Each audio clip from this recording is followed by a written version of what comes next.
Continuing 5-2.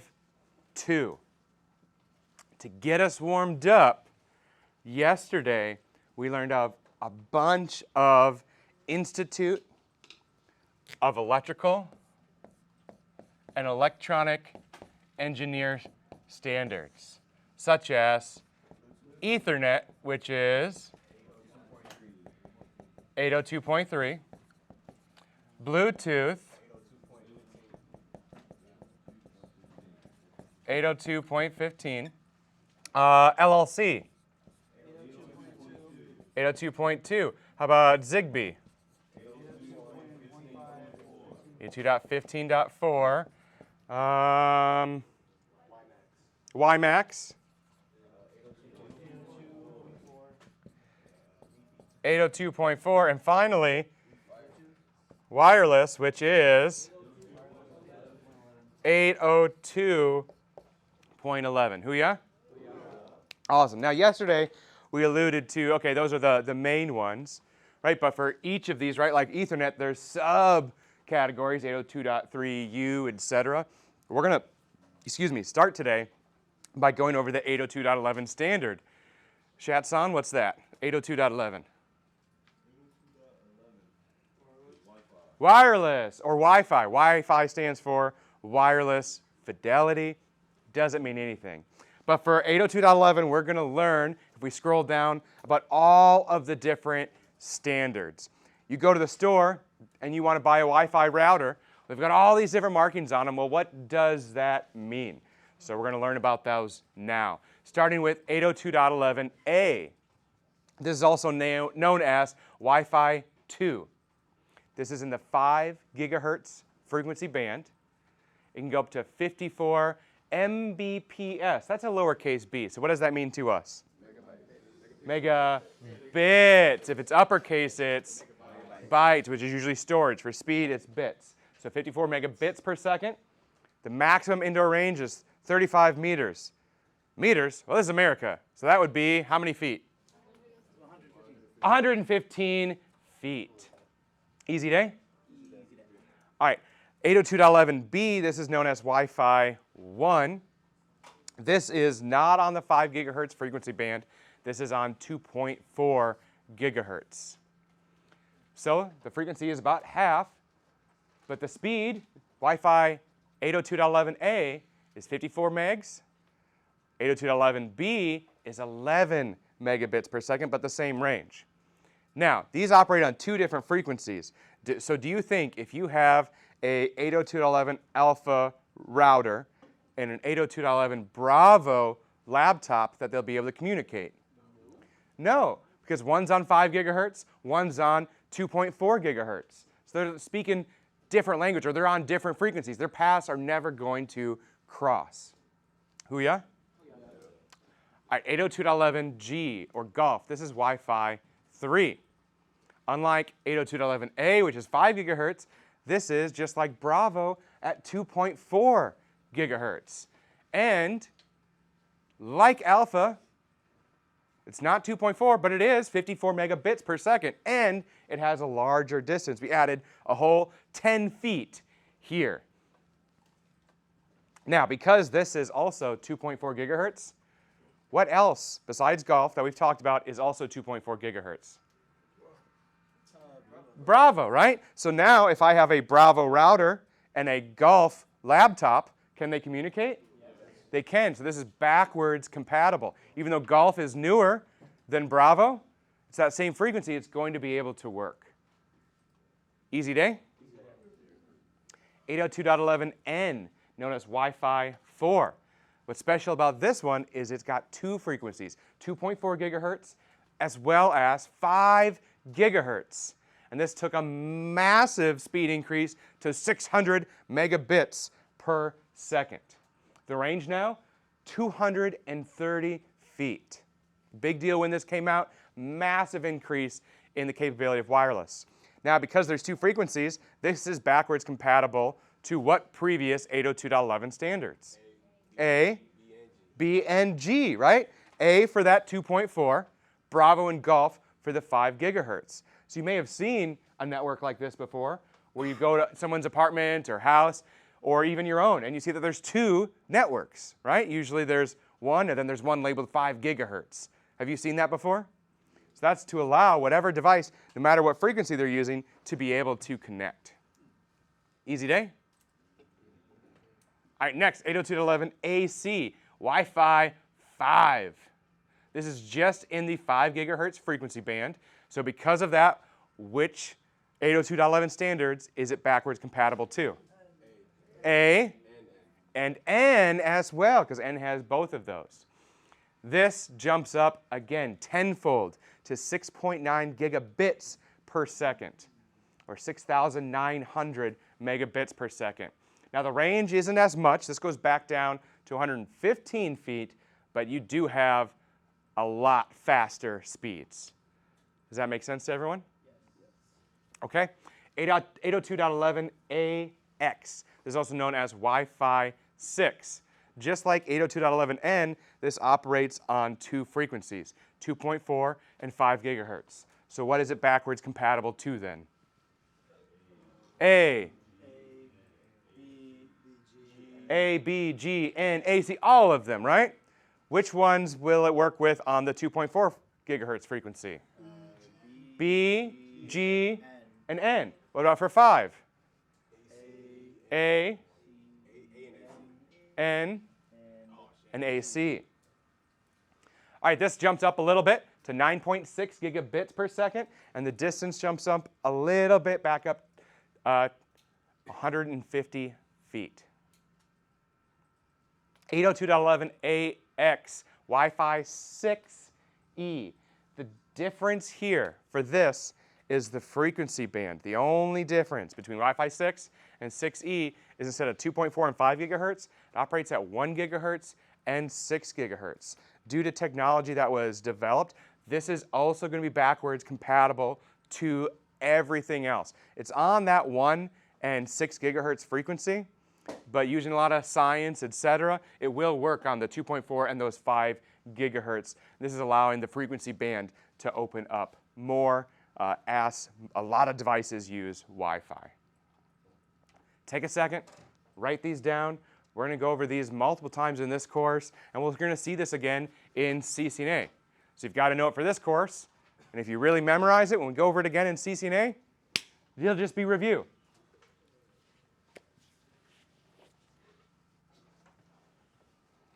Have we seen these before or heard of Wi-Fi 6? And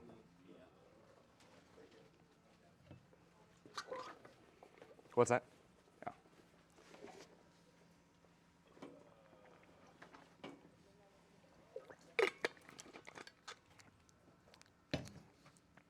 A lot of people take notes. That's good. It'd be a shame to not take notes and sit there doing nothing while you could be writing it down, even if you feel like you got it. That muscle memory, writing, is good.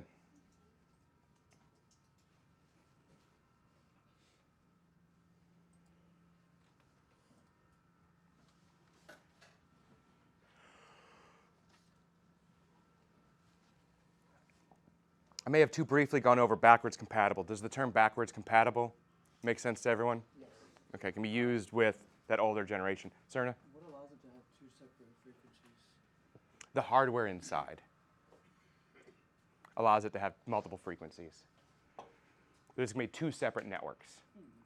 So you have a 2.4 gigahertz network and a 5 gigahertz network, or for 6E, a 1 gigahertz and a 6 gigahertz network. Switch that based on whatever it does. Well, it's depending on the device, they'll join the different network. Okay, that's cool. Garner? One that I noticed, for the maximum indoor range, what makes that up?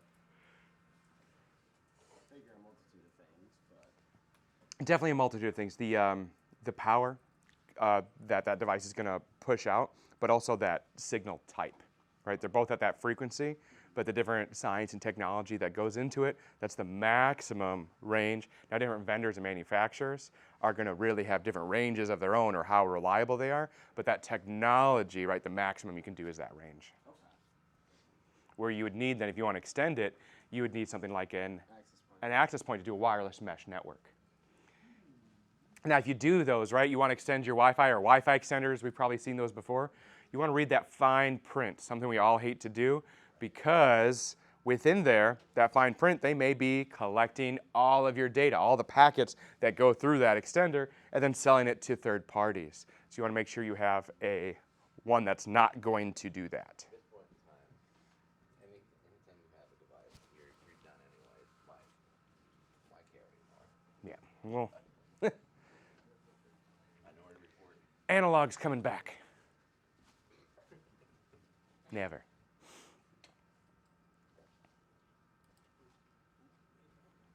We need more time?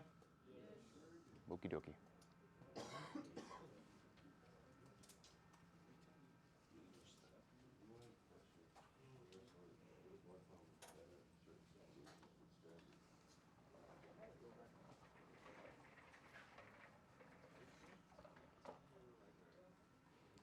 You got your computer working, Morrissey?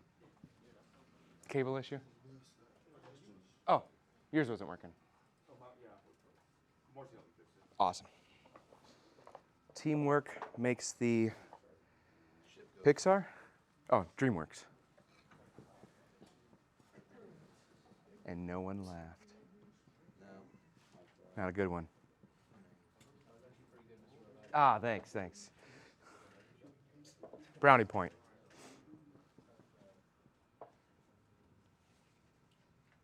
Pull that ship humor back again just now.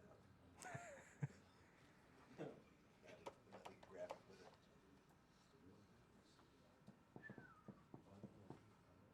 It's called maturity and wisdom all in one right there. Lack of maturity. But it's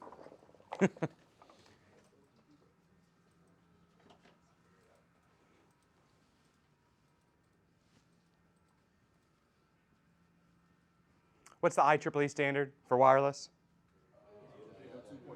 802.11. You obviously definitely need to know that because we just covered, how many? 3, 4, 5, 6, 7 different Wi-Fi standards, right? So if you don't know that it's 802.11, at least you're going to have a really hard day because we just learned about all of the different substandards for 802.11 wireless, Wi-Fi, wireless fidelity. All right, ready? No? Okay.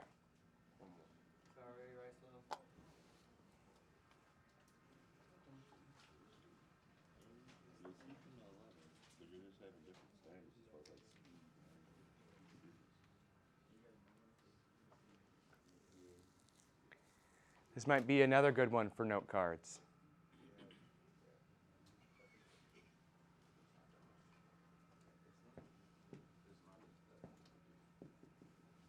Marcy.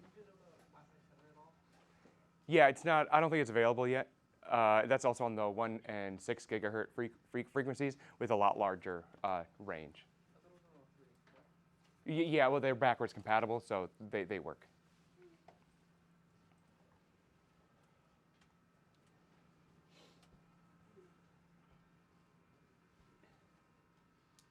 I went to the hospital, and everyone was obsessed with throwing 5 kids. They were like, "Oh, we're just gonna 1-for-1 replace all the 2.4." And we tried to tell them, "No, you're not." You don't need to. Well, in a hospital environment with like 100, it's like we literally had to go like put access points at every like 20 feet. Yeah, you're definitely scanning to see where it's at and everything. And there's a lot of medical equipment that throws off the frequencies. In fact, your microwave, if you open up your microwave door, you can see what frequency it operates at when it's on. Same for your vacuum, but you can see, you're watching a movie, and you go make some popcorn. You turn that microwave on, chat's on. That's going to interfere with that signal. Same with cordless phones. All right, let's scroll down. Bluetooth. What's the IEEE standard for Bluetooth? 802.15, more specifically 802.15.1. Now this operates in a similar frequency band to 802.11 wireless. This is from 2.4 to specifically 2.485 frequency band or frequency range. Now which network frequently uses 802.15 or Bluetooth? PAN, which stands for? Personal area network. Personal Area Network. Very good. Now, one of the ways that Bluetooth works is it operates on different channels. Let's say we've got 2.401, 2.422, 2.443, 2.457. These aren't accurate, but 2.4, what does that go up to? 8567. Why not? Well, what it does is AFH,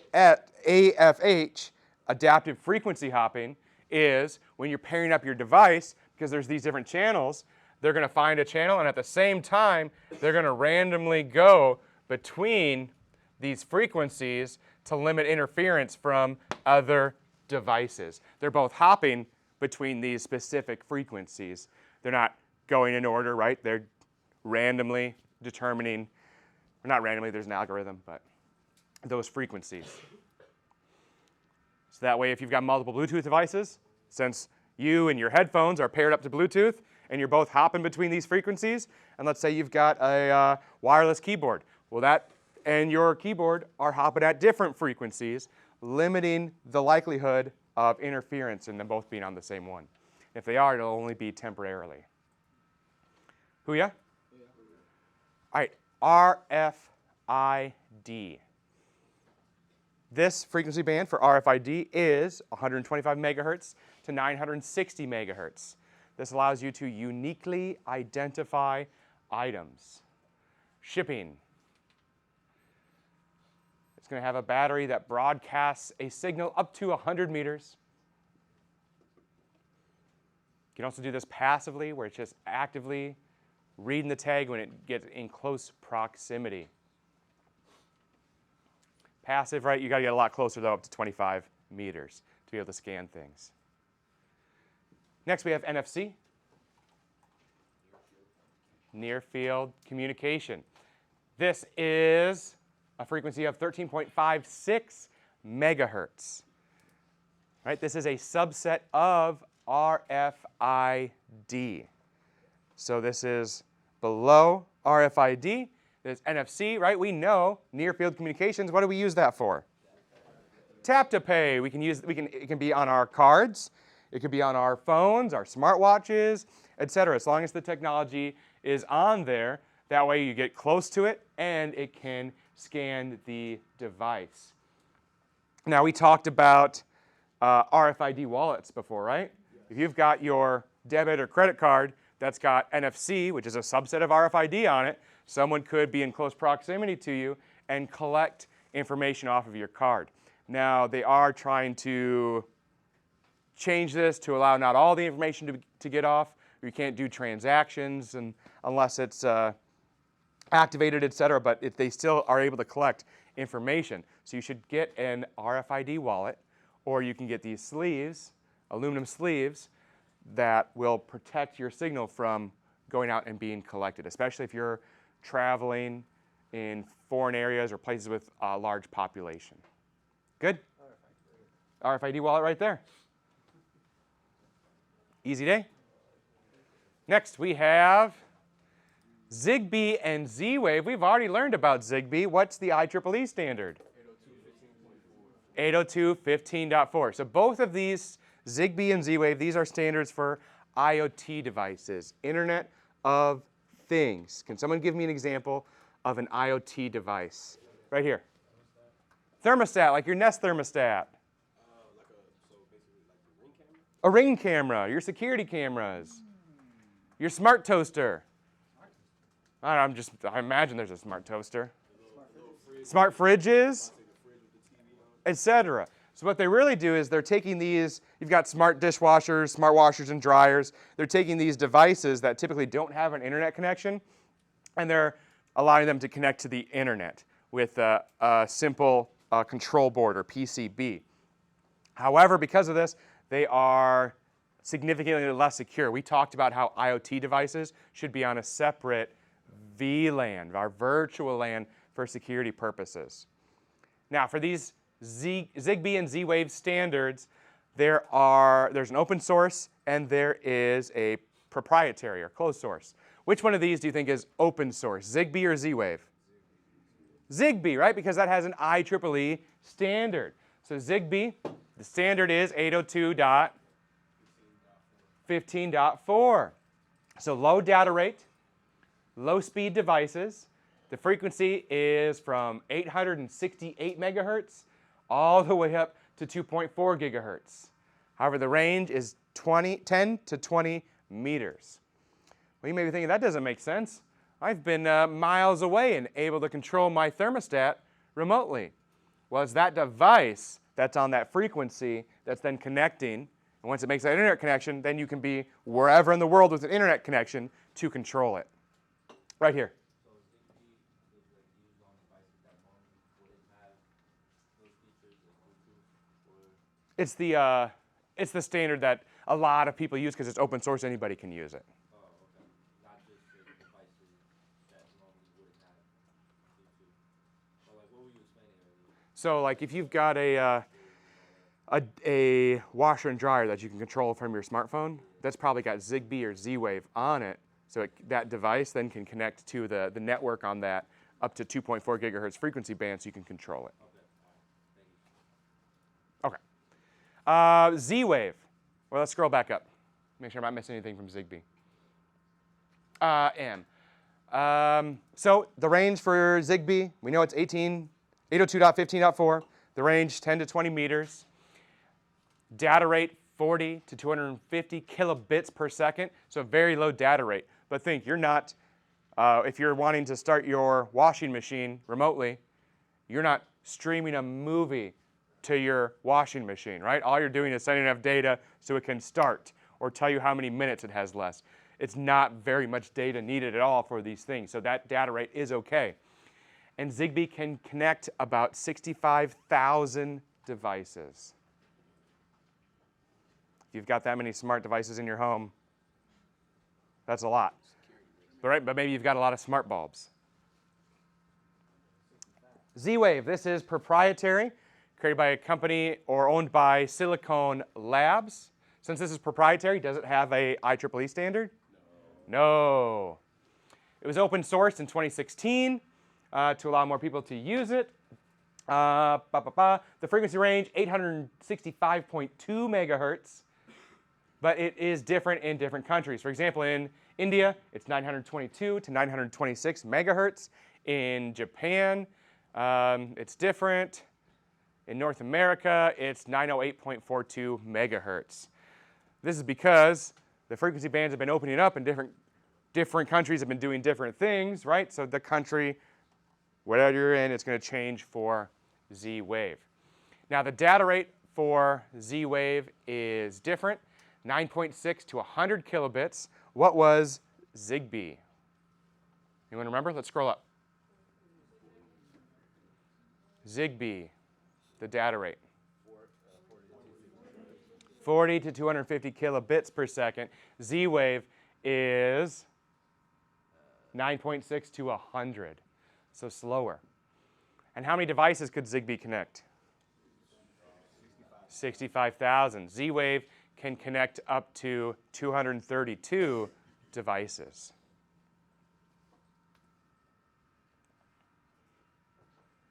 When it's a part of a WMN, or wireless mesh network.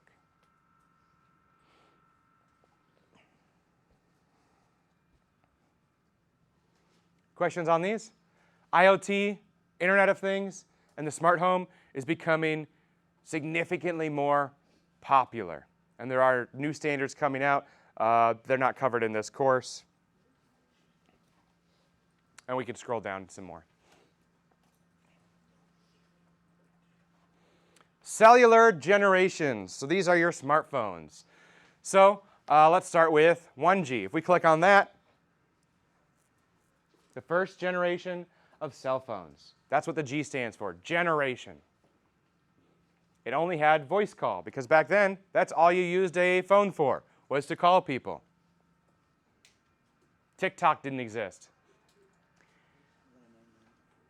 When 2G came along, now instead of just having analog voice in the first generation, you've got digital voice that was supported with 2G. You could do conference calls now, so you could talk to multiple buddies at the same time, and caller ID. It wasn't until 2G that you could know who is calling you. right? Otherwise, you had to pick it up every time. You're like, is this my mom or is this a telemarketer? I don't know, right? Speeds, less than 9.6 kilobits per second. Imagine how long that would take to get on the internet these days. But you didn't need much data, right? Just enough to get the call information, etc. 2.5G.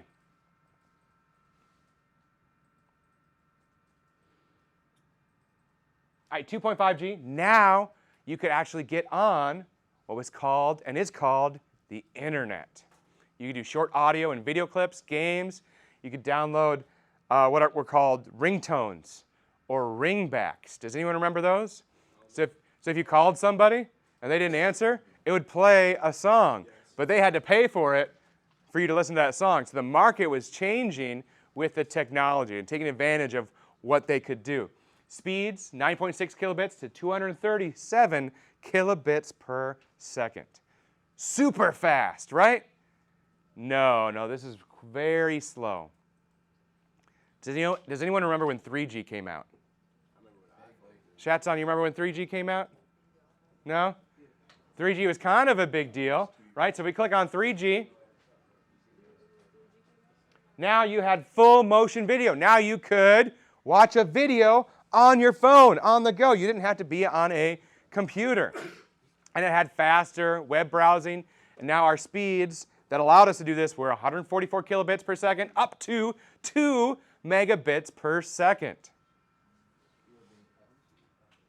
That's right, up to. And this is how your internet service providers get you, right? Oh, you're paying for speeds up to 100 megabits per second. That doesn't mean you're going to get it, right? Like when you're on the interstate, you can go up to 65 miles an hour. Not above, well, you're not supposed to, right? But if there's a lot of traffic, are you going 65? No.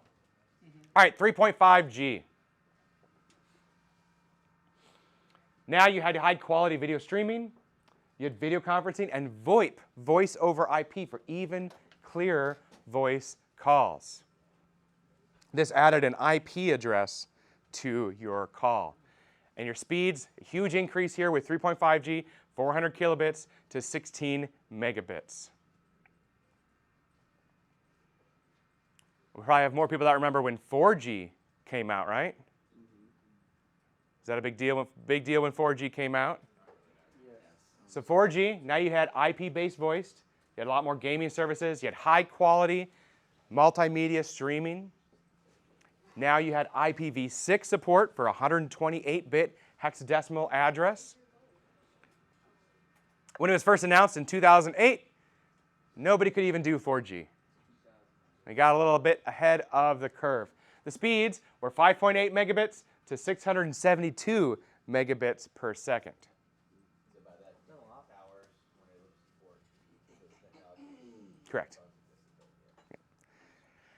Let's go to LTE, long-term evolution. So this is a designation for 4G. So because when 4G came out, you probably remember, it's 4G, right? Verizon's the first 4G network. AT&T has the fastest 4G network. There's a whole bunch of lies, right? They weren't able to meet the standard. So 4G LTE was the designator that, yes, it does meet those standards. Specifically, it significantly increased the data speeds when you're moving at high speeds. Now, why is that relevant if you're on a phone? Well, most people are using them when they're in vehicles. I mean, not texting, but maybe your phone's over here, you're not touching it, and it's streaming a video or music. Does that make sense? Okay, or you're using maps, right? But at high speeds, cellular is important. So this is a big jump where now, okay, if I'm stationary on my phone, I get a lot better signal than if I'm moving. But with LTE, it allowed the speeds to be a lot better when you're moving at high speeds. Good to go? So when you are stationary, you get speeds up to 1 gigabit per second, the fastest yet. And when you're on the go, you're mobile, 50 to 100 megabits per second. Who ya? All right, 5G. We probably remember when 5G came out. That's big.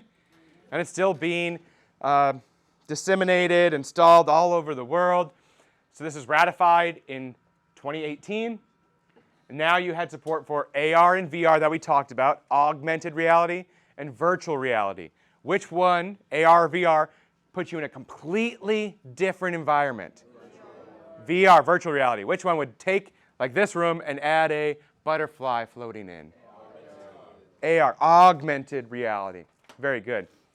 Now, this had specific things for the smart home, for IoT, so that way you can transfer data between a lot of devices. Your speed for 5G, 400 megs, now up to 3 times as fast as 4G, 3 gigabits per second for download, right? For getting from a server to loading a video, downloading a song.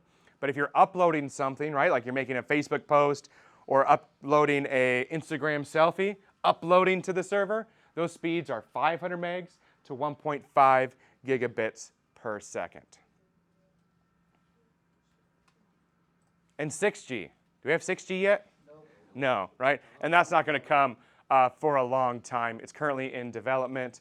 We're going to watch a video. So they're still working on that. Who, yeah? Oh, you're good. Don't hit that. Here, just let me sit here for a second.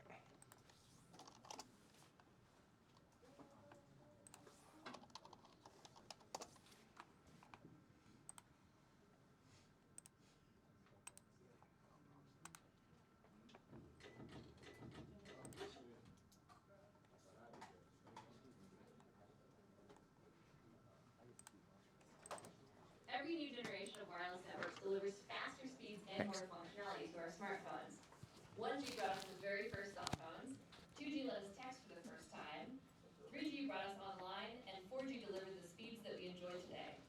But as more users come online, 4G networks have just about reached the limit of what they're capable of at a time when users want even more data for their smartphones and devices. Now we're headed toward 5G, the next generation of wireless. It will be able to handle 1,000 times more traffic than today's networks, and it'll be up to 10 times faster than 4G LTE. Just imagine downloading an HD movie in under a second, and then let your imagination run wild. 5G will be the foundation for virtual reality, autonomous driving, the Internet of Things, and stuff we can't even yet imagine. But what exactly is a 5G network?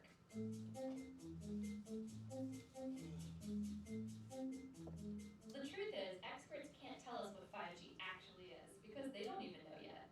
But right now, there are 5 brand new technologies emerging as the foundation of 5G.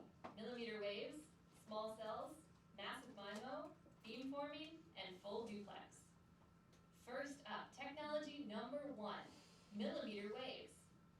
Your smartphone and other electronic devices in your home use very specific frequencies on the radio frequency spectrum, typically those under 6 gigahertz. But these frequencies are starting to get more crowded. Carriers can only squeeze so many bits of data on the same amount of radio frequency spectrum. As more devices come online, we're going to start to see slower service and more dropped connections. The solution is to open up some new real estate. So researchers are experimenting with broadcasting on shorter millimeter waves, those that fall between 30 and 300 gigahertz. This section of spectrum has never been used before for mobile devices, and opening it up means more bandwidth for everyone. But there is a catch. Millimeter waves can't travel well through buildings or other obstacles, and they tend to be absorbed by plants and rain. To get around this problem, we'll need technology number 2, small cell networks. Today's wireless networks rely on large, high-powered cell towers to broadcast their signals over long distances. But remember, higher frequency millimeter waves have a harder time traveling through obstacles, which means if you move behind one, you lose your signal. Small cell networks would solve that problem, using thousands of low-power mini base stations. These base stations would be much closer together than traditional towers, forming a sort of relay team to transmit signals around obstacles. This would be especially useful in cities. As the user moved behind an obstacle, his smartphone would automatically switch to a new base station in better range of his device, allowing him to keep his connection. Next up, technology number 3, massive MIMO. MIMO stands for multiple input, multiple output. Today's 4G base stations have about a dozen ports for antennas that handle all cellular traffic. But massive MIMO base stations can support about 100 ports. This could increase the capacity of today's networks by a factor of 22 or more. Of course, massive MIMO comes with its own complications. Today's cellular antennas broadcast information in every direction at once, and all of those crossing signals can cause serious interference. Which brings us to technology number 4, beamforming. Beamforming is like a traffic signaling system for cellular signals. Instead of broadcasting in every direction, it would allow a base station to send a focused stream of data to a specific user. This precision prevents interference and it's way more efficient. That means stations could handle more incoming and outgoing data streams at once. Here's how it works. Say you're in a cluster of buildings and you're trying to make a phone call. Your signal is ricocheting off of surrounding buildings and crisscrossing with other signals from users in the area. A massive MIMO base station receives all of these signals and keeps track of the timing and the direction of their arrival. It then uses signal processing algorithms to triangulate exactly where each signal is coming from and plots the best transmission route back through the air to each phone. Sometimes it'll even bounce individual packets of data in different directions, off of buildings or other objects to keep signals from interfering with each other. The result is a coherent data stream sent only to you. Which brings us to technology number 5, full duplex. If you've ever used a walkie-talkie, you know that in order to communicate, you have to take turns talking and listening. That's kind of a drag. Today's cellular base stations have that exact same holdup. A basic antenna can only do one job at a time, either transmit or receive. This is because of a principle called reciprocity, which is the tendency for radio waves to travel both forward and backward along the same frequency. To understand this, it helps to think of a wave like a train loaded up with data. The frequency it's traveling on is like the train track. And if there's a second train trying to go in the opposite direction on the same track, you're going to get some interference. Up until now, the solution has been to have the trains take turns or to put all the trains on different tracks or frequencies. But you can make things a lot more efficient by working around reciprocity. Researchers have used silicon transistors to create high-speed switches that halt the backward roll of these waves. It's kind of like a signaling system that can momentarily reroute two trains so that they can get past each other. That means there's a lot more getting done on each track a whole lot faster. We're still working out many of the kinks with millimeter waves, small cell networks, massive MIMO, beamforming, and full duplex. In fact, all of 5G is still a work in progress. It will likely include other new technologies too, and making all of these systems work together will be a whole other challenge. But if experts can figure that out, ultra-fast 5G service could arrive in the next 5 years. So obviously that's a little bit of an older video, but it's good to know what kind of technologies came out that allowed 5G to work. So 5, 2, 4. That's where we're at. That's the next section, and we're going to start with a video. Yeah.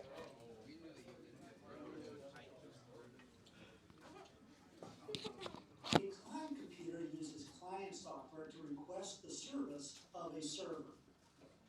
The server computer uses server software to provide services to one or more clients. DHCP, or Dynamic Host Configuration Protocol, is a network service that allows a DHCP server to provide addressing information to client computers. This DHCP client has been configured to obtain its addressing information automatically from a DHCP server. This is the default on most user computers and devices. The DHCP client sends a DHCP request message asking the DHCP server for this information. The DHCP server may be a local router or a server computer. The DHCP server will then respond with the appropriate addressing information. This will include a specific IP address for the client and can also include an address for the default gateway and a DNS server. DNS, or Domain Name System, is a network service that provides an IP address for a known domain name, such as a URL.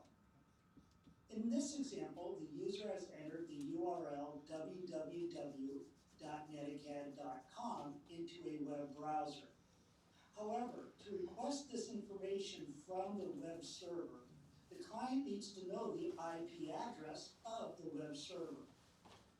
The client sends the DNS server a DNS request message asking for the IP address associated with the domain name www.netacad.com.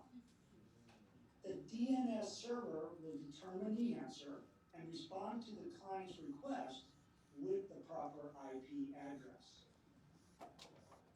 The client can now send its HTTP request to the www.netacad.com web server. HTTP, or Hypertext Transfer Protocol, is a network service that provides for the delivery of worldwide web messages between a client web browser and a web server. The HTTP client using a web browser requests the information associated with a specific URL from a web server. The HTTP server, or web server, responds by sending the client the files associated with the specific website. This may include HTML code, images, audio, and video.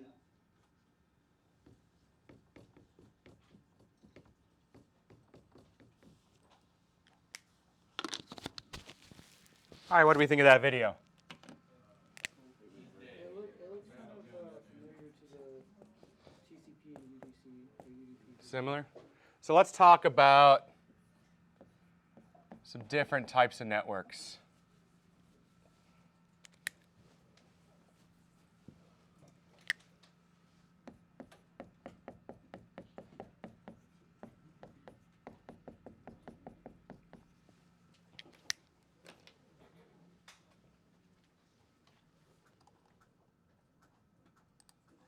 All right, so we've mentioned a server several times in this course. A server offers a service, like a DHCP server offers the service of giving IP addresses to computers that have that service configured. When you go to a website, you're going to a server, to a web server that hosts that website, and you're just accessing the files, the images, etc., the HTML code on that server. A file server allows you to get files, right? Think of Google Drive, OneDrive, etc. So these servers do various things. Now also for us, you probably have your own personal computer, I would imagine, right? Mm-hmm. Now, you've created an account, and if you want to create another account for somebody, you can do that. But then you can't just go to someone else's computer and log in. But you can do that in this classroom. You could log into any computer, and that's because all of these computers are connected to a centralized server that's doing the authorization, authentication for logging in to the network. Does that make sense to everyone? All right, so let's go back. Let's think if we don't have a server on our network, that's what's called a peer-to-peer network. The simplest peer-to-peer network is two PCs that are connected to each other. Well, when would you do that? Well, that's what's called probably a LAN party. Has anyone heard of a LAN party before? Yes. That's where you get a bunch of friends together and you connect, and instead of playing over the internet, you can play those video games locally there with each other. Easy day? Now let's expand that out. Let's say here, this network here, we've got a printer, a computer, and another computer. Well, if there's no server, then other devices want to access that printer, well, it might need to go through a print server that's going to manage all of those print jobs, the queue, etc. So this client right here typically acts as a client. However, when this computer wants to print something, they've got to go through this printer. On that per request basis, they'll act as a server to be able to print that out. However, all these computers, they're sharing files, resources. It's Lord of the Flies. There's nobody in charge doing anything. That's why a client-server model is going to be better for centralized administration to ensure that security policies are the same for every single device. You've got somebody in charge that's going to say, oh no, this is the policy we follow. We do this. You want to join? Here you go. Does that make sense to everyone? Awesome. So the different servers, Oh, we've talked about all these before. Easy day? All right, let's move on. Question in the back, Davia. So say when it sends the message to thing, and this is a question, if it gets lost to the other computer because it acts like another server, is that what you said? Mm-hmm. If it gets lost, is it able to send another request to? Well, it depends. If that's separate from this, that's if it's using TCP, it'll resend. Okay. Good? Okay. Grace. Like, so when you draw the, like the picture, I'm kind of confused. So, like, so the network interface uses what to get, like, is that where you're saying the DHCP, like, reaches out to the other? We're going to deep dive into DHCP in a little bit. I just, like, so when you draw the picture and you saying it's not going through the little middle cloud, like, how is it connecting? That's kind of.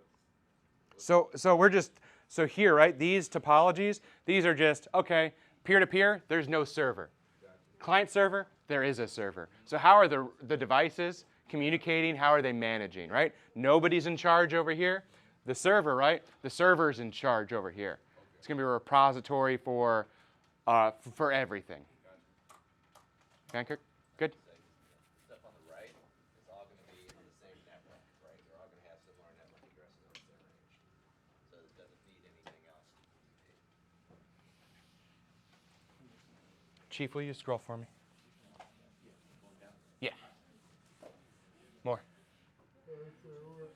Yeah, it's good for a while. Okay. Yeah, I just want to make sure that's good. I'm going to freestyle for a bit. All right, SITs. We inherently want to go to the Nex, get chips, drink Monster all day, be lazy, and get fat, right? So we like automating things. Imagine if every new computer or whatever, you had to go log in to this computer, put an IP address on. Then you had to go to another building, go over here, assign that an IP address, and go to every single one. Instead of or statically, manually assigning IP addresses to every single device, we could do it automatically. What protocol allows us to do that? DHCP, Dynamic Host Configuration Protocol. So DHCP port numbers are 6.7 and 6.8. Hooyah? Awesome. Which one is for server? 6.7. Which one's for the client? 6.8. Very good.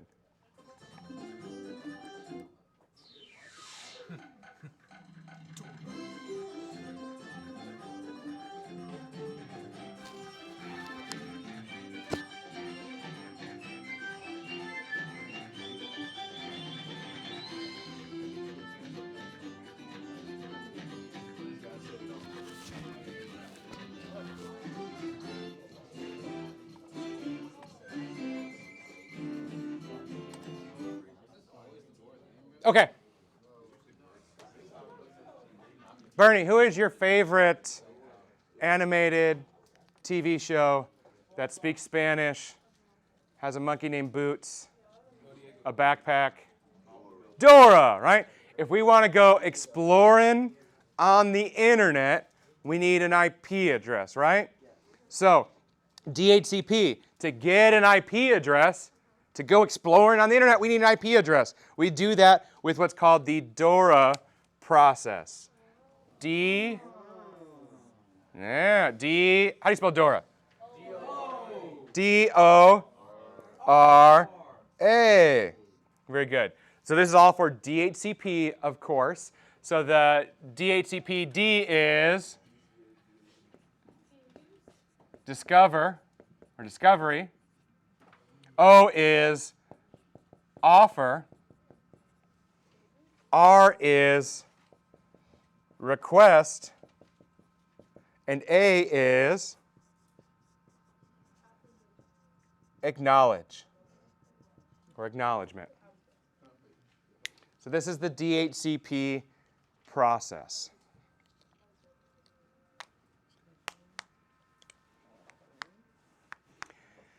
Now, to help us understand what's going on through this process, we're going to use a A unique analogy. Watkins has volunteered as tribute. If it goes too far, he's going to stop me. All right, Watkins is married, right? Awesome. But now he's in the Navy. He's about to see world. Or see the world, right? Go to all these different countries, see all these different people. So maybe he decides, hey, I'm going to get a divorce. So that's what we're going to do in this situation, right? Watkins isn't married. He's single now. What's he going to do? He's going to go tell who, hey, I'm single and I'm ready to mingle. Who's he going to tell?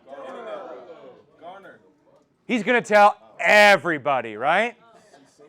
He's going to tell everybody. Now, we've talked a little bit before about different types of messages. Unicast, multicast, and broadcast. Which one of these goes from Watkins to everybody?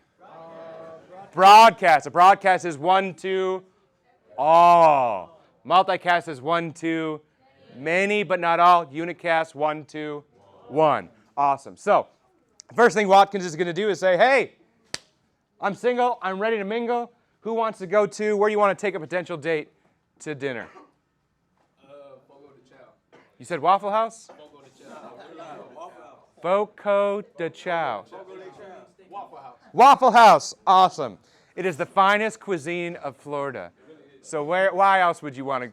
Yeah. What time you want to take these potential dates to Waffle House?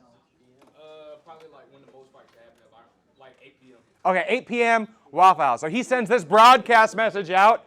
Hey, whoever wants to go on a date, I'll be at Waffle House at 8 o'clock. Be there or be square, even though it's hip to be square. Huey Lewis in the news. All right. Who is going to respond? Is he going to get any responses? No. Okay, possible, right? If he doesn't get any responses, is Watkins going to get deterred? No. No. Boom. He's going to send out another, hey, maybe you didn't hear me. 8 o'clock, Waffle House. And he'll do that a few times, right? DHCP will do that for about 5 minutes before it gives up. Now, so he sends this broadcast out. Hey, whoever wants to go on a date, Waffle House, 8 o'clock. Now, let's say he does get a response back. Who's responding back to Watkins? Give me some names. Brittany. All right, I heard Brittany. I heard Jackson. Davis, I heard. Carrillo. This ain't that kind of name. Watkins, you want some more names up there? Beyonce. Beyonce.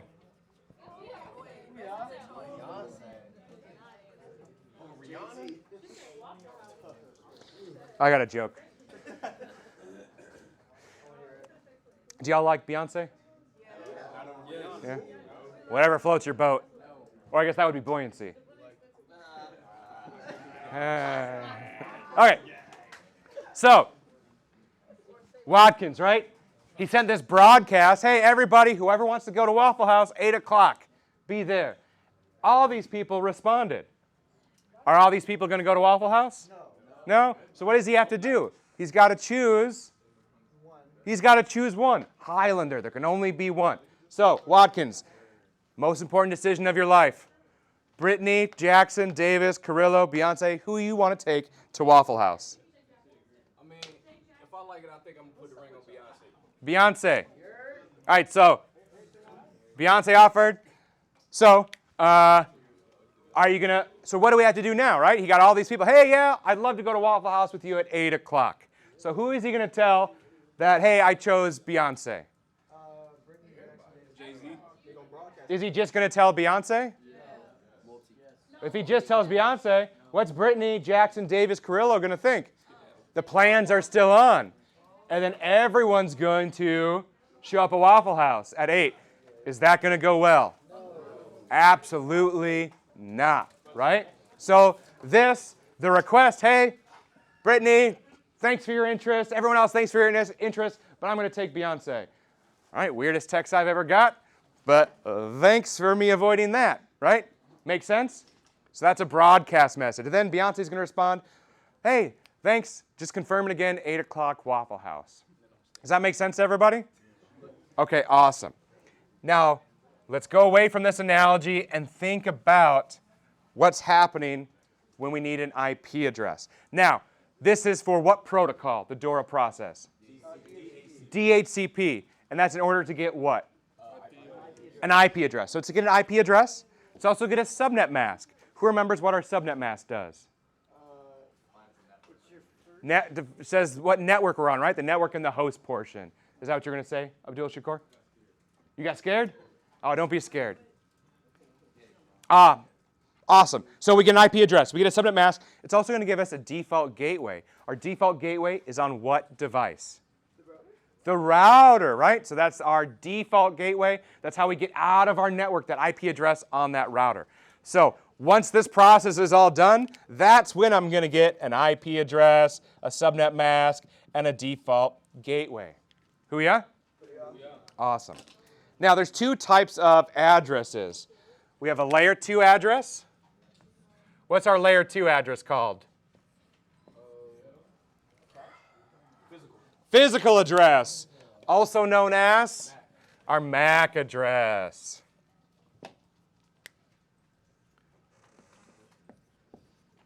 All right, so this discover message. Let's start with our layer 3 address.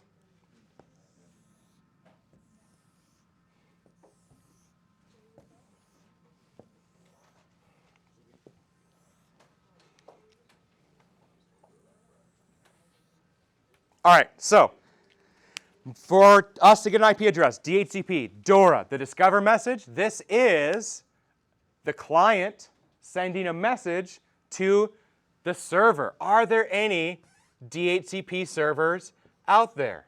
So client to server. Now, since it's going to the server, what's the port number? 67.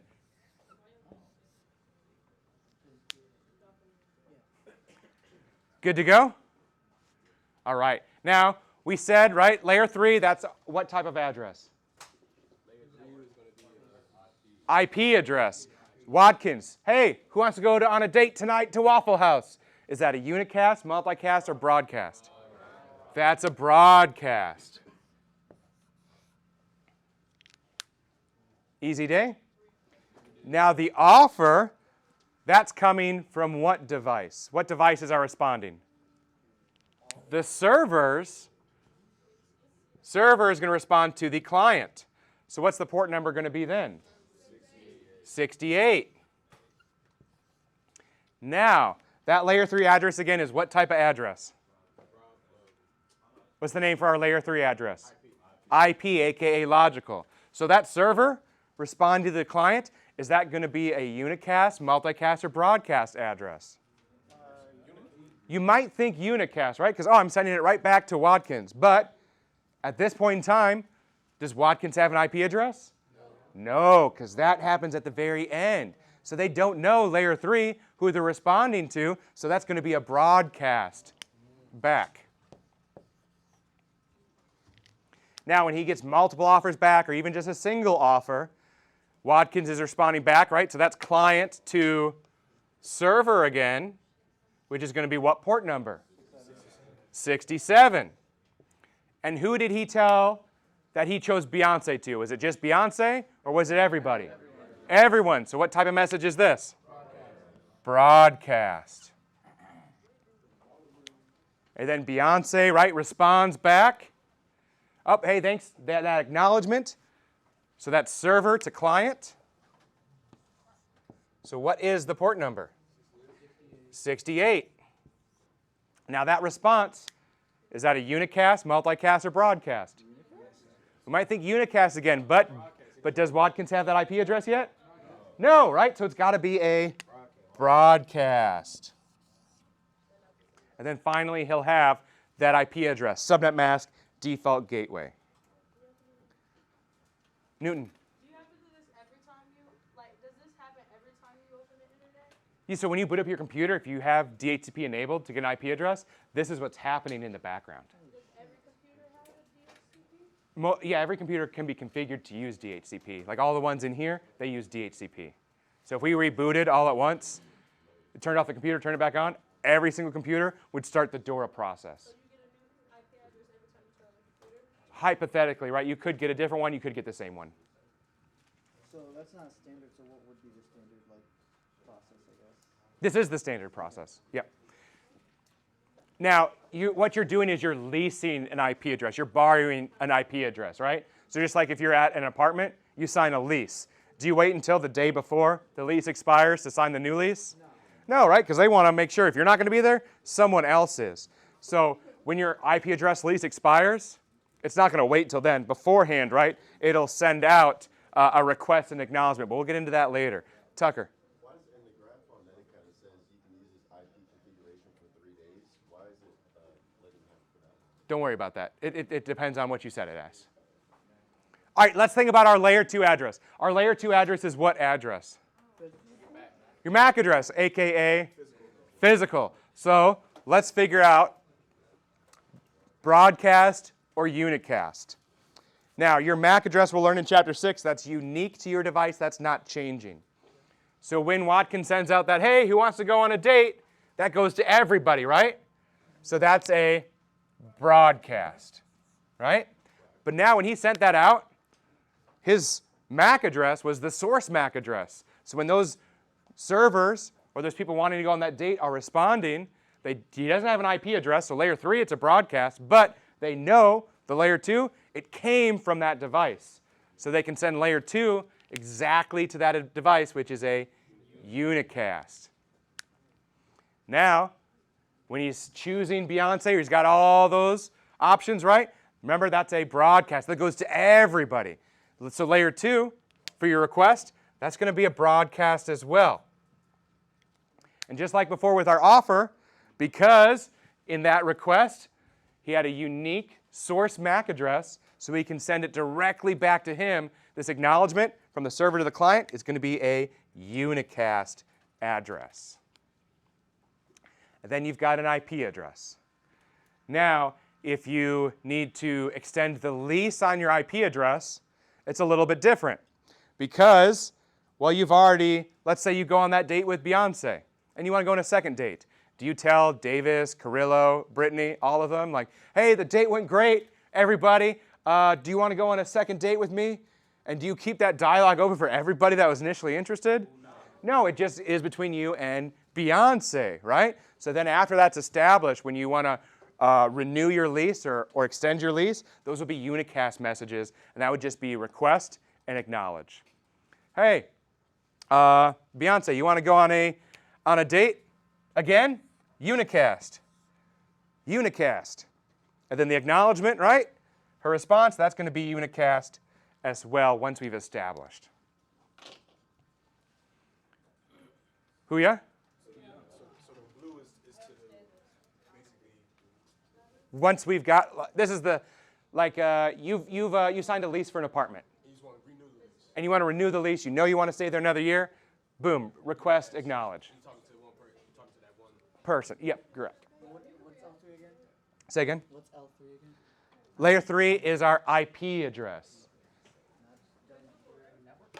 IP, aka logical. Layer 2 is MAC, aka physical. See, I understand it as a whole, so no, that's okay. Also, so your layer 2, basically every time you the server sends back to the client, it's going to be unicast every time. If we've already established that connection, and if it's renewal, yeah. Because he doesn't have an IP address.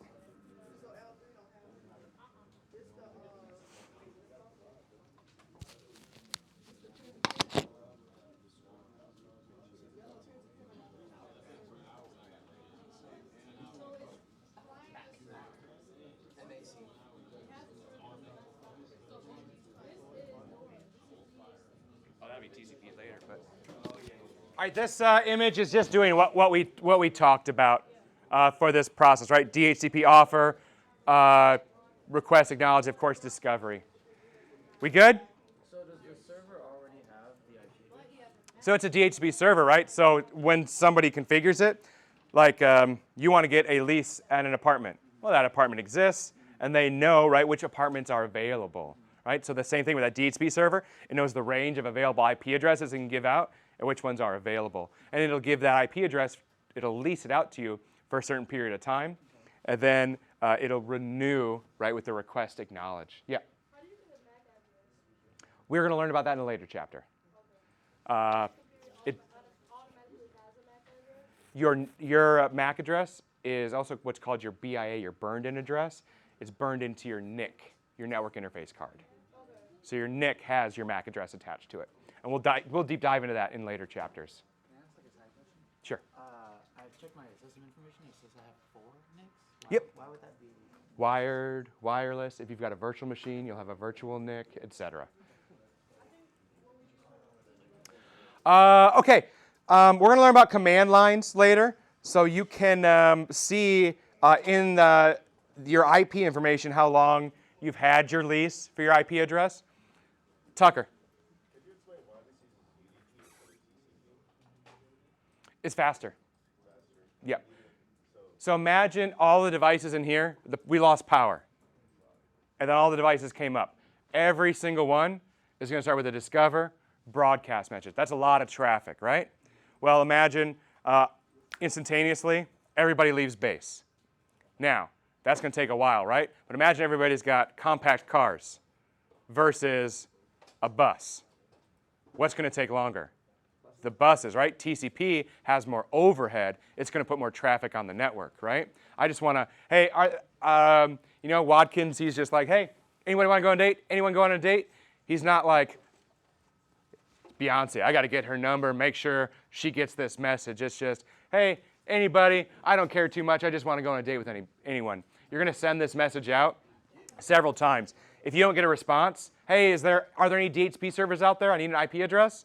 No response. You're going to send it again. You're going to send it again. So it's UDP. Good? Cerna. Overhead is the amount of like time it takes to process that information. Excess. Imagine you buy a marker from Amazon. They put it in a small envelope and put in some packaging. That's the overhead, is the envelope. Okay. Now imagine they put it in a massive box. That's a lot more overhead, right? Unnecessary. Or this is the ultimate thing that you're looking for. That package helps you get to the destination, but that size can be different. The overhead can be different. And was it UDP? UDP has less overhead. Correct. Schreier. This is basically a way for us to conceptualize how it does what it does, like the DHCP. The DHCP process. To obtain an IP address, this is the process DHCP does. Discover, offer, request, acknowledge.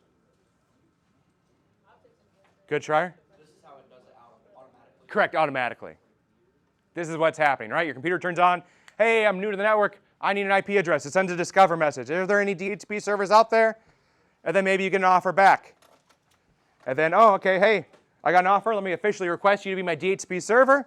Oh, and I acknowledge that official request. So it's kind of like getting a job. Yeah, back and forth. All right, let's scroll down. All right, this is Wireshark. We're not going to talk too much about this now, but Wireshark is a packet analyzer. Anytime that a packet goes through a network, you can analyze it and see the traffic going through. We're going to look at this a lot more in CCNA. All right, for the renewal process, you've already got a IP address. Well, it just does the last 2 steps, right? Hey, I'd like to sign another year for this apartment. Well, you don't tell every apartment in the area, right? You just go to that leasing office, you tell that individual, and they say, oh, yep, here you go, sign here. Same thing. DHCP request, I've already got an IP address. These are going to be unicast because you know who they are. And the acknowledgement, unicast back. Good? All right, any questions, comments, concerns? Do we need a break? No? All right, let's keep going. I go to netacad.com. First, in the back. Your computer screen froze. Have you checked your cables? Let's wait until a break to address that, right? But we're going to do some troubleshooting first. All right. Let's say I go to netacad.com. cisco.com. Right? I'm able to put in that URL instead of an IP address, even though I'm going to an IP address of a server. What protocol allows me to put in a URL instead of an IP address? DNS, right? Because DNS translates URL to IP address. The port number for DNS is 53. TCP or UDP? Both. It is both TCP and UDP. So let's look at the steps that DNS does. Right? So step 1, it looks at the URL.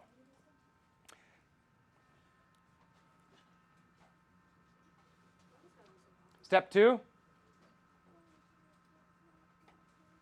it resolves it. Let's zoom out a little bit.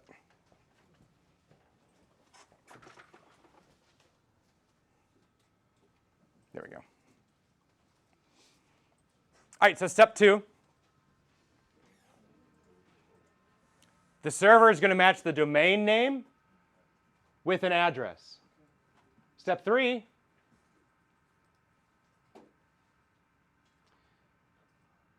it's going to send it back. Step 4? So here's what's happening, right? You are the client. You're on your computer.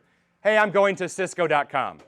I don't know the IP address for that. So instead of going to cisco.com, you put that packet on hold, and then it goes and sends a request to the DNS server. Hey, do you know what the IP address is for cisco.com? That's step 1. Step 2, the DNS server is going to see and look to see if it knows, hey, cisco.com, this is the IP address. So it looks for that. Step 3, it responds back to the host, yep, this is cisco.com's IP address.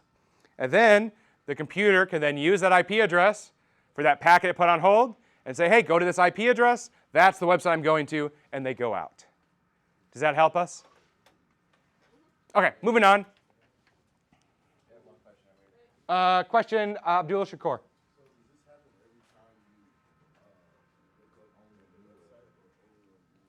Yes and no. Not every time. If you go to a website for the first time, yes. If you go to a website frequently or recently, it'll put it in your DNS cache. Oh, like us in here, right? We go to netacad.com all the time. It'd be ridiculous if every single day, every time you went to a different one, it did a DNS query. You can think of it like that, but, oh, I already know this answer, right? Like, for example, exactly. Memory, right? Like I'm memorizing your names and putting it in my cache because I use it a lot, right? But that's what we're going to do next. So if we scroll down, next, I believe, is record types. But first, Tucker. Yes, yep. All right, there are different types of, first, Newton. What was the step 4 and step 5? Well, step 5 was, let's scroll up, step 5 was actually sending the packet out. And then what was 4? Resolving DNS address.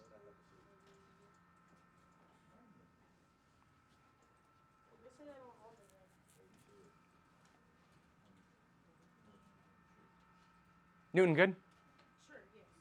Does it sound like, what was the question again? What was step 4? Step 4? Because it says resolving DNS address. It says it on all of them, though. So let's start at step 1. Let's click step 1. See? Right? It's going to send it out. Step 2. The server matches. So step 1, the client sends a request to the DNS server. Step 2, the DNS looks for the match. Step 3, it sends it back to the client. Step 4, oh, I guess step 4 is it sent back to the client. What's step 3? Go back. It's the query.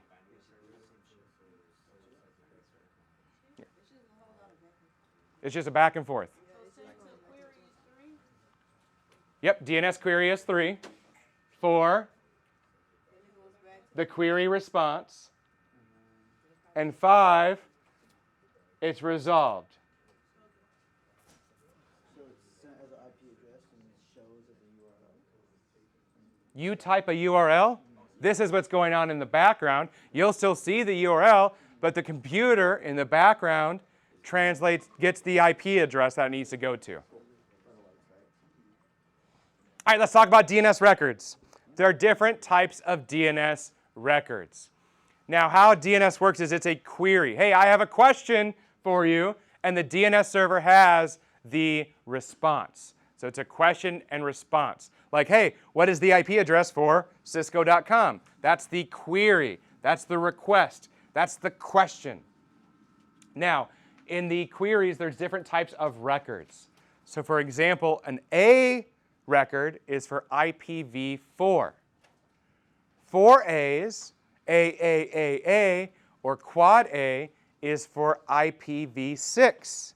So if you want to resolve a IPv6 URL, that'd be a quad A record. MX is for mail exchange, for email, for the domain name of email servers. TXT is for text, provides textual information about those devices, about that server or the network. And one that's not on here that will repeat in CCNA is NS. That's for authoritative name server. Because there's not one DNS server that has all the answers for every IP address for every website on the internet. Right? So there's kind of a hierarchy that's built that we'll learn about later. So they can, hey, I don't know the answer. We'll go there, right? So for example, Schreier is our MA. If he doesn't know something, who is he going to go to? McCants, the class lead. If she doesn't know, she's going to go to the instructor, chief, or myself, right? It's a hierarchy. We always go up, right? So if a DNS server doesn't know the answer to a query, it's got another DNS it can point to. So that's NS, authoritative name server. Say again? Mail exchange. Domain names for email servers.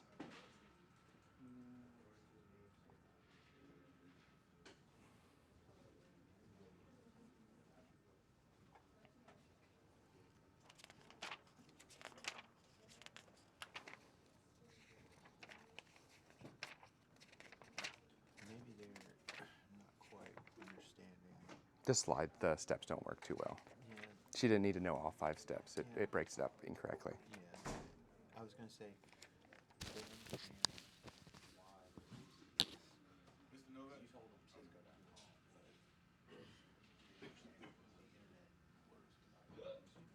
Yeah, we've talked about that several times. Somebody had a question? I think I understand now. So Yeah. DNS literally only finds that IP address and then the DHCP assigns it? Is that, am I misunderstanding? So, yeah, let's go back. Each computer needs an IP address, right? So if your computer needs an IP address, it can use DHCP to automatically get an IP address. Now, if you're going to Facebook.com, Google.com, that's going to be a static IP address. That IP address is not going to randomly change, right? So, but you as the user, you go to a website, you don't know the IP address. You can go to whatever website you want to, right? Netacad.com, Cisco.com, there's millions of them. Now those servers, those web servers, they're actual end devices as well. They have IP addresses. So to find out what that IP address is, you use DNS. Hey, this URL, what is the IP address? Does that make sense? Okay.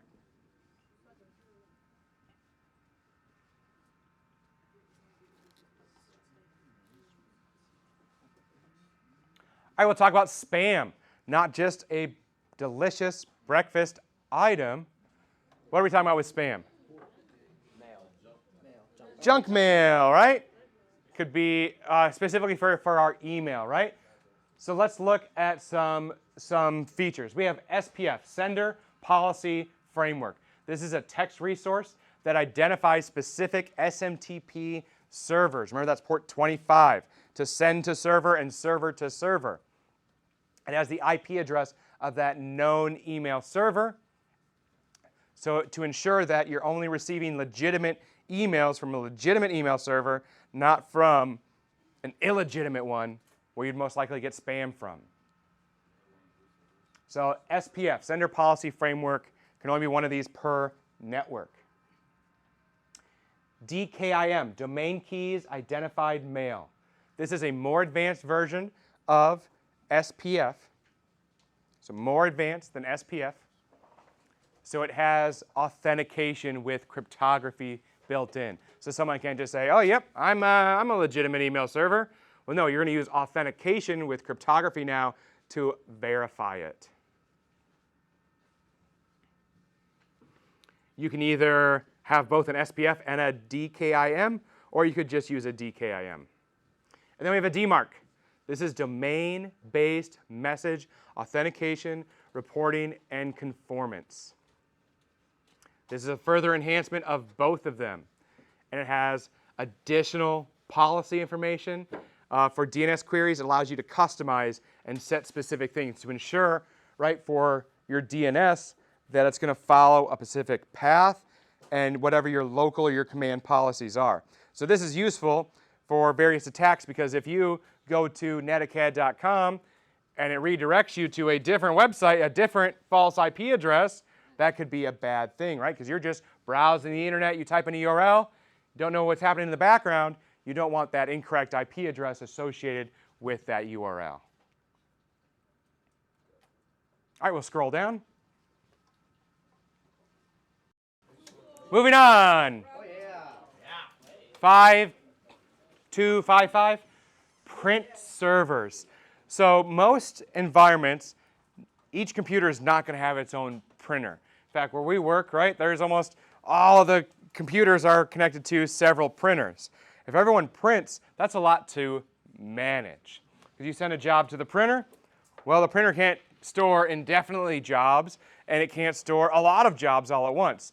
However, if you have a print server, it can manage all of those print jobs for you. So this print server, a dedicated print server, or just a print server in general, can do three things. It can provide the computer or the client's access to the printers. It can administer jobs. It holds them in a queue, in a line, and then once it's that next job's turn, it'll print that next job.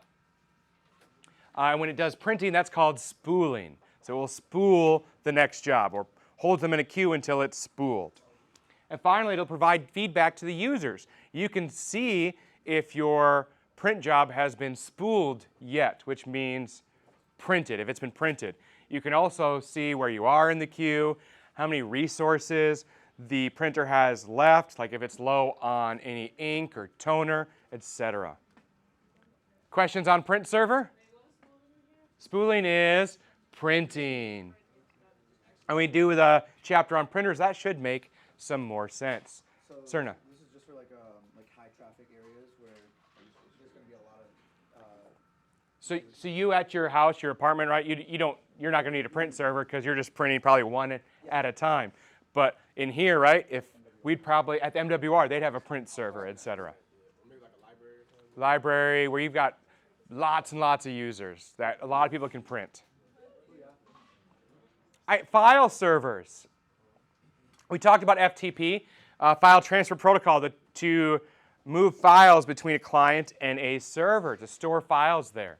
What's the port number for FTP? 20? Or 21. Very good.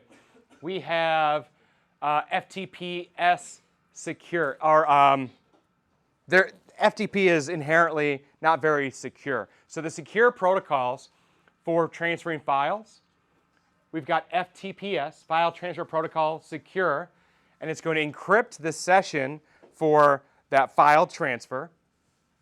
It's going to encrypt it.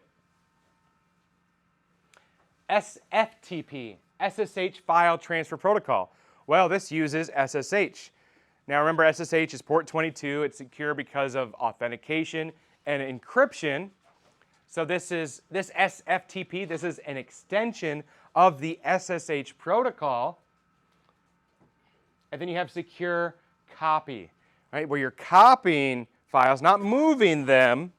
You're copying it from one location to another, and that also uses SSH, and that's SCP secure copy.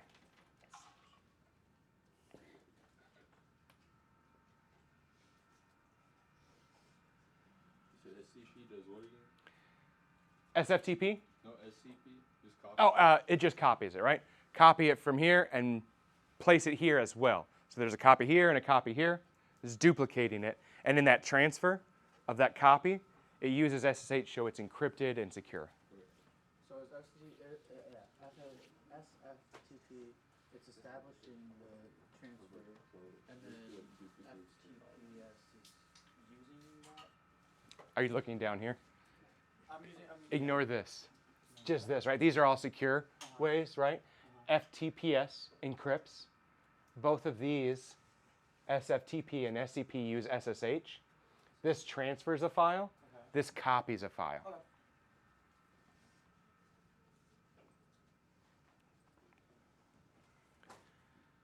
Give you all a second to write, and then we'll go down into FTP.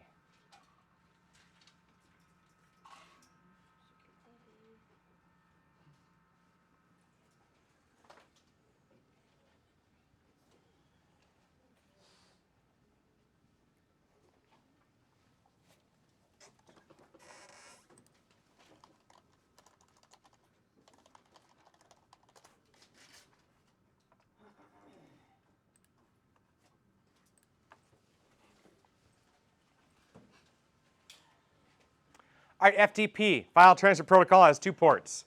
What are they? 20 and 21. Very good. So if you need to do FTP, you need to transfer these files. What's going to happen every single time is it's going to open up port 21 first. That is the control connection. That's the first connection. You're going to send commands through that to the FTP server. Hey, this is your request. I need this file, etc. On port 20, that's where the file or the data is actually sent back on, is port 20. So 20 and 21, 20 is for data, 21, that's opened first, that's for the connection, for the commands. Hey, the request to the server, this is the file I need, could you get it for me? Go here, get it, and on 20, it sends it back. Now remember, this has to be done every time you want a file. Opens 21, opens it up, sends the request, sends it back on port 20. Closed. Another request. Oh, I need this file now. Oh, open up 21, send the request. Hey, this is what I need. Send it back on 20. Closes it. Does anyone remember which protocol allows for long-term communications? It's port 445. SMB, server message block, allows us to do those long-term communications. Hooyah? All right, let's go down. What is after FTP? It is, a web server. So of course we know, we've talked about, when you go to a website, you're really going to an end device, a server that's hosting that web page. There's different protocols. Hypertext Transfer Protocol is port number 80 or 8080. HTTPS, or secure with authentication encryption, is port 443. Hooyah? All right, now there are different parts. If you look in your web browser, part 1 is that protocol. HTTP, that tells us it's port number 80 or 8080. The next part is the name of the server. And then after that, we have the file name. So if we go onto our web browser, we can see different things. Let's see if we can go to the Corey Station YouTube channel. Not a sponsor.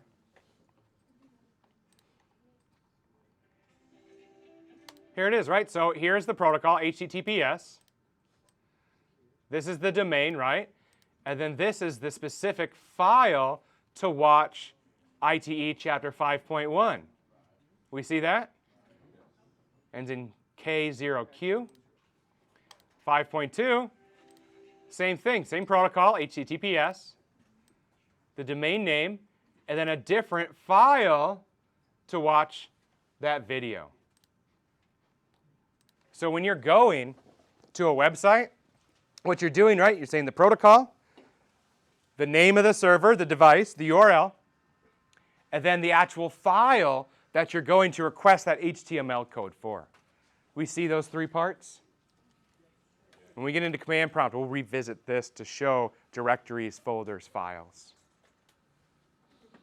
All right, if we scroll down a little bit, we can see the process. So here on the left, we have the server, and on the right, the client. So if we scroll down some more, step 1, the user is going to put in a URL in their web browser. And that client is then going to request, hey, can I get this web page? You've already done DNS at this point, right? So you're going, hey, I need to go to this server. Can I get this file? So that's step 1. The client initiates the request. Step 2, that HTTP or that web server gets it and is going to respond with the HTML or HTML5 code back to the client. And then step 3, when the client gets it, they can take that code and then display that web page on your device. So it's a request, a GET request. The server gets it, finds the code for that web page, sends the code back, and then the client then uses that code, de-encodes it so it can display it on the screen. Easy day? All right. Mail servers. Remember these from the other day? Let's drop some servers up here.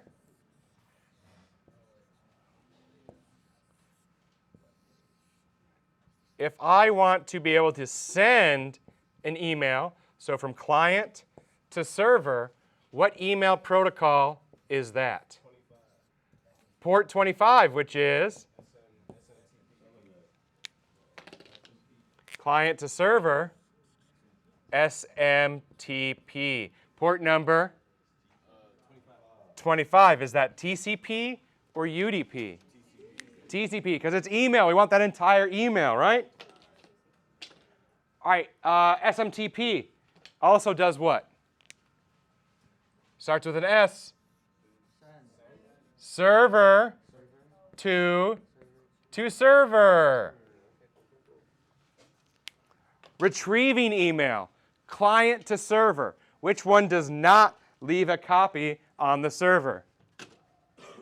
Which email protocol is server to client but does not leave a copy? Van Kirk?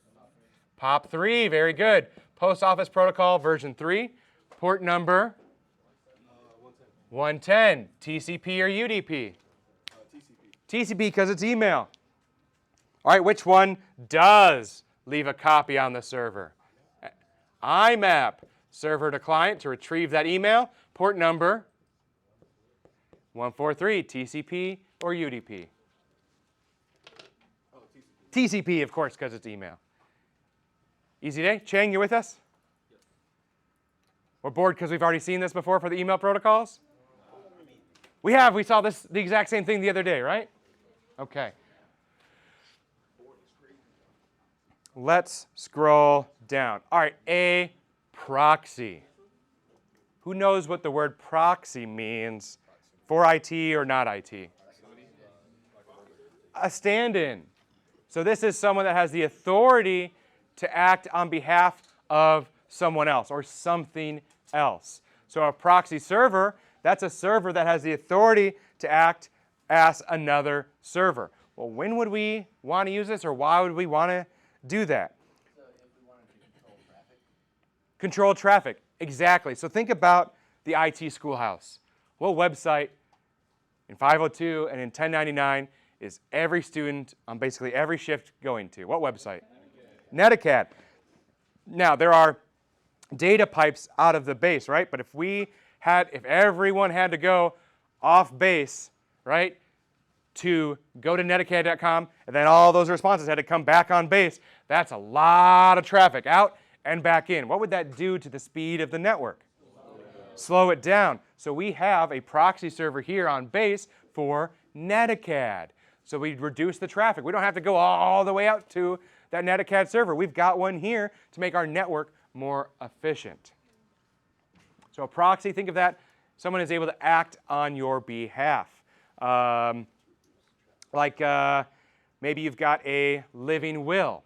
You go under general anesthesia for a procedure, and you can't make decisions because, well, you're not conscious, right? Or something happens to you. So you've got to have a living will, someone who can make decisions on your behalf. Right? So proxy, someone has the authority to make decisions or to act as that other person. Good to go? So what does the proxy server do? Well, it intercepts the request. It checks to see, oh, has that web page changed? Oh, hasn't changed. If not, it responds with a page. If it has changed, it'll go out to the actual server. It'll update itself, so the proxy server is updated now, and send the information back to the client. How are we feeling about proxy? Good? So it's an intermediary, right? So for us, right, you go to cisco.com. It goes to the proxy server instead of going to netacad.com. The proxy server says, oh, hold up. I might have that. You might not need to go all the way there. Let me see. Oh, that hasn't changed. Here you go. I'll just give you this information. And that's just used during using cache? No, it's an actual server. It's a hardware. But you do have cache that you can use as well for frequently visited websites for DNS, etc.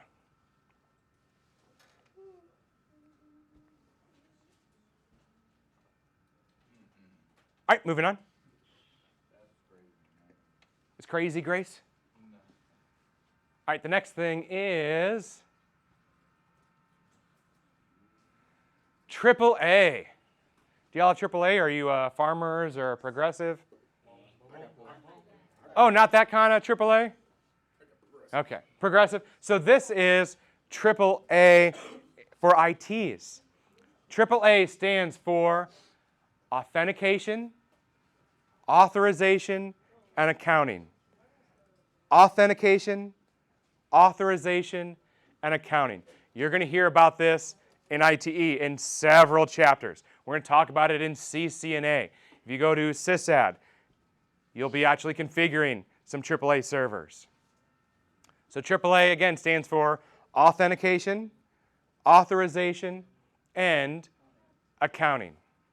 Everybody, what's AAA stand for? Authorization, authentication, accounting. Authentication, authorization, accounting. So the best way to think about this is like your debit card. Authentication. What does authentication mean to you? What'd you say, Williams? Sorry, Newton? Johnson Brown? How do I know who he is? Well, authentication, right? Says, right, which individual is which individual. All right, Cerny, what was your question? Making sure it's like real or no? Yeah, kind of. So let's think about our debit card, right? Have you ever gone somewhere and you pay with your card and they want to see your ID? Yes. To make sure, right, that you are you, right, that person. So authentication authenticates, yes, that is that person, or identifies that individual. Like your debit card, that name identifies you. Easy day? Authorization, what you can do. So for example, Jackson, could you take your debit card and go out to the Lamborghini and buy a Lamborghini for everybody in the class? Yes. Probably not. Why not? Because you don't have hundreds of millions in your bank account, I assume, right? But even if you did, would your bank just allow that purchase to go through? They'd probably limit how much you can do, right? So authorization, what are you authorized to do? So like on a computer, authentication, we use our username and password to log in, or for us, our CAC and our PIN that authenticates to the user. The authorization, what do you have access to? Do you have access to the shared drive? You all do have access to the shared drive, but there's a public and a private folder. You can access the public.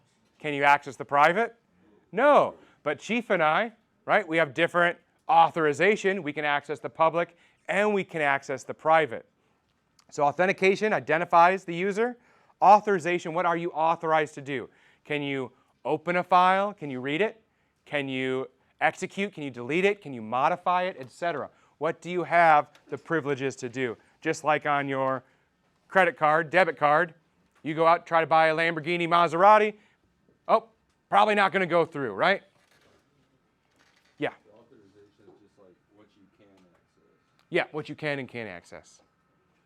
And accounting. Think about an accountant. What does an accountant do? Manages. They record everything. Think about your bank statement, right? Every transaction is recorded. Oh, next I bought a donut. Next I bought a Monster. Next I bought a Monster. I went to Corey Grill. I bought a burger. Taco Bell, Taco Bell, Taco Bell. Fortnite or whatever. So it records everything. Now, and then if you tried to go buy that Lamborghini, but it didn't go through, would that show up on your bank statement? It would, right? Even the failed things. So think about users, right? If you try to access something, it's still going to account for, log, or record all of these successful and unsuccessful attempts. Good to go? Okay. So what does AAA stand for again? Authentication, authorization, and accounting. Do we have questions on AAA? Chavez, good? What's it used for? That's a great question. Well, imagine if all these computers in here, if you wanted to create an account, imagine if you had to set up an account on each computer. Instead, you can use any computer in here and log in, because what's happening is that request is going to the AAA server and authenticating that you are who you say you are with authentication. What do you have access to with authorization? And then it's going to log everything with accounting. Is that kind of like when you have to put your ID into a certain website? Or no? No, it's to get in access to the devices. Okay. Newton? Like when you log into the computer, that's AAA? Yeah, it's going through a AAA server. That authorization, logging into the computer, that's not being done locally. That's going to a AAA server that says, oh, yes, Newton does have access. Log her in. This is what she has access to.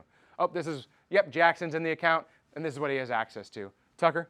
So that explains why I wasn't able to log in when I first got here, because I technically wasn't authorized. Correct, right? Because Tucker was not originally in this class, right? So we put in the ticket for everyone to get accounts except for Tucker.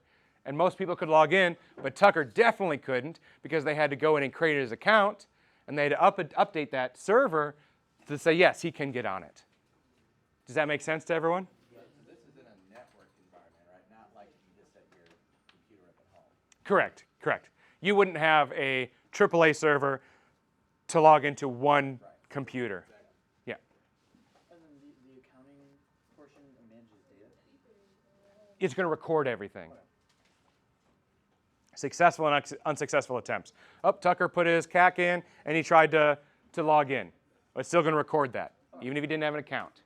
Oh, Tucker does have an account. He logged in. It's going to record every successful, unsuccessful, log in, log out, everything you access, etc.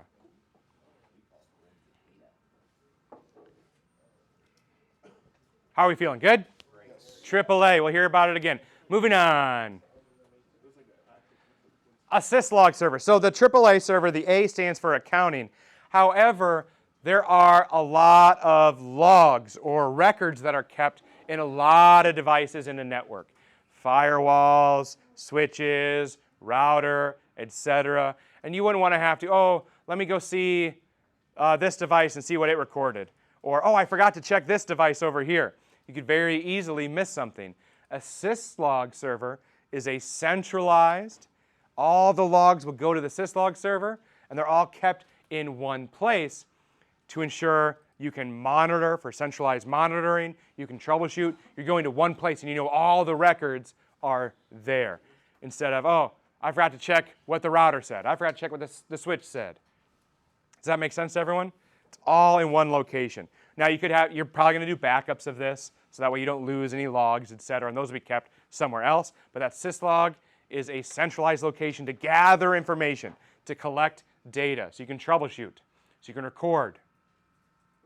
And these are syslog messages that are kept in the syslog server. So think, Shatson, think logs, right? Those are our records, what we're recording with. All right, like logs, we use logs of wood to make paper. Paper keeps records, right? Awesome. We need more time for this? Yeah?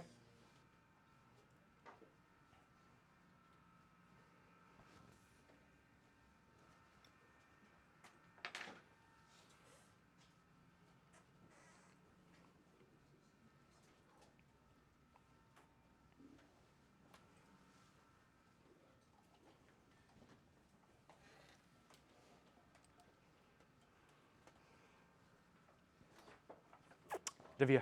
Just out of curiosity, where would you go to actually like see the syslog? Like, is that something we have access to, or do you have to have the? That's a good question. Where would we go to actually see this stuff? So right now we're just learning terms, and then later on, right, C school, you would actually be configuring it and going into this stuff. We're just doing basic stuff like, oh, what is a syslog server? Oh, that's for all my logs for my accounting, a centralized place. You would need credentials to get into it. Yeah. Kind of off topic from this, but do ITs have to know how to type like quickly and efficiently? You don't have to, but of course it would make your job easier because you're working on a computer a lot. But you will be typing a lot. What's it start with? Roberts. I cheated. I looked. So this is off topic, but with command prompt, is that like the closest thing we would do to like programming or like development in IT? We're going to do command prompt in here later on, and we're going to get into a very light amount of scripting. Don't get too excited. It's not very much at all. All right, let's move on. A load balancer. A load balancer. This is an important device. In here, we've got to do some cleaning every day, right? Do we just wing it, and do we have Burnett clean every single day, everything by himself? No, right? We got to share the load. Now, who's in charge of ensuring that the load of cleaning is equal in here? The MA, the Master at Arms, Schreier. That's right. So think if you've got several servers, right, that are doing things, maybe you've got backup, redundancy, etc., or a web server. Multiple web servers, they all host Facebook, etc. We'd probably have a load balancer before that to make sure that one's not doing all of the work and these other two are just hanging out, sleeping in uniform, doing whatever, right? The load balancer is going to make sure that the work is evenly spread. And that's going to be better for the efficiency of the network, as well as the longevity of the device, because if this is doing all the work all the time, this device is going to have to be replaced sooner versus if it's evenly spread out. Load balancer, easy day?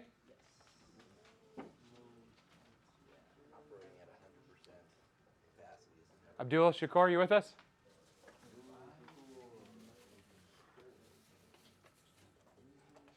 All right. Industrial control systems, or ICS. So industrial control systems. These are kind of unique situations. If we scroll down, these are going to be for power plants, water treatment. Now, of course, those plants, they've got electronics and monitoring that they need to do of these devices. That's going to be done with what's called an SCADA, a SCADA, a supervisory control and data acquisition system. Supervisory control and data acquisition. These are for ICS, industrial control systems. Nuclear power plants, water treatment plants, energy plants, power suppliers, etc. So the SCADA is going to be able to remotely manage those devices and monitor them. And if we put it in a completely different category, because you wouldn't want, like Zigbee or Z-Wave, or that very unsecure IoT, to be managing the remote devices at a power plant. Is that just for automation? Like automated machines? You can automate it, but you can manually control things as well, but it's going to be to monitor, troubleshoot, remotely control, remotely monitor.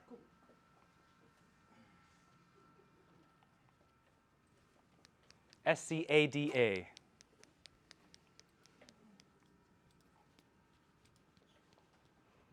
All right, and finally, let's check our understanding for network services. What provides IP addresses to hosts on a network? Oh, we need to scroll back up? All right, we'll scroll back up.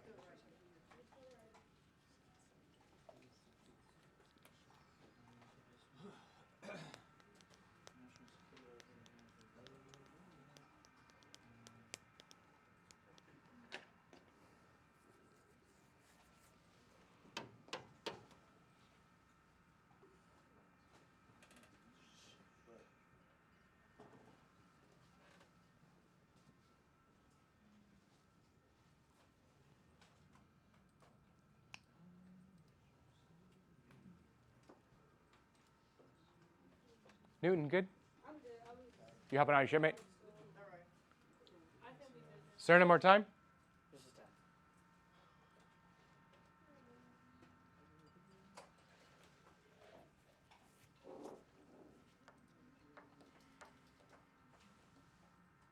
Roberts. No. No, we're not going to learn any HTML. So if you think of IT as this big round circle, right, of things, we just briefly cover each topic. We don't go in depth into anything really too much. We cover a broad range, a lot of topics, but we don't go too in depth into too many of the topics. What's our most in-depth, do you think? What's that? What do you think's our most in-depth topic that you think we learned? In IT Essentials? IT or CCNA? Windows, controlling Windows. All right, let's check our understanding. What provides IP addresses to hosts on the network? DHCP, automatically get an IP address. Port numbers? 6768. 6768, which one's for the server? 67 for the client. 68, now this DHCP process has 4 steps. What are they? DORA. The D is discover, offer, request, acknowledge. What provides the ability to cache web pages for quick access? Proxy, a proxy server. What translates a domain name such as cisco.com to an IP address? DNS. Port number? 53. TCP or UDP? It's both TCP and UDP. What uses protocols such as HTTP and HTTPS to display information in a browser? Web. What provides a method for storing system messages from networking devices? Our syslog server. What uses protocols such as SMTP and POP3 to send and receive messages? Mail. What typically uses a AAA server?